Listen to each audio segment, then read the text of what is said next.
AutoCAD Electrical consists of tool sets that help electrical designers to create circuits, panel drawings, wiring, and other electrical drawings. To get started with this software, first of all, I'm going to show you how to open a new drawing and explain about the other part of this software. For creating a new drawing, we can use AutoCAD menu, which can be seen here. After clicking on it, we need to select New. A new dialog box, which is named Select Template, will be open and it includes the templates instances. Templates provide us predefined items. For example, our default template, which is AutoCAD DWT, has measurement criteria, inches and foot, which is named Imperial, and if you want to use metric measurement criteria, you can select ISO template.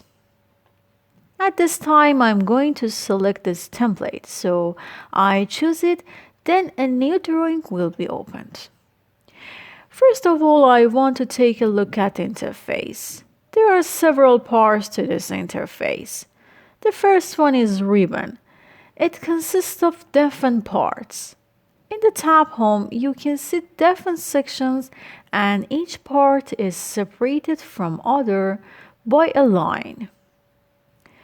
In the left side, you have Project Manager and Details. Project area contains list of projects and drawings. In the bottom section, we can see Command section.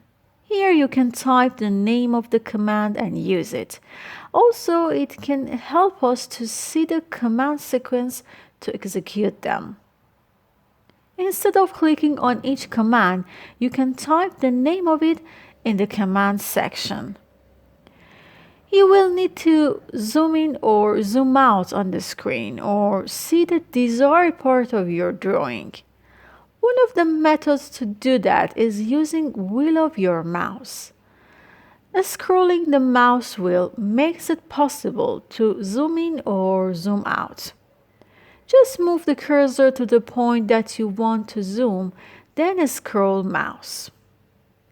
To see the other method, you need to just right-click on the screen, then a new menu will be displayed. Here we have Pan tool. After selecting this tool, a symbol such a hand will be appeared. At this moment, when you just keep the mouse on left-click mode, by moving the mouse, the screen will be displaced. It helps you to go through your desired point of drawing. To exit this mode, you need to press Escape. This section was a summary of general tools needed to get started with this software. In the following sections, you will learn the details of essential tools.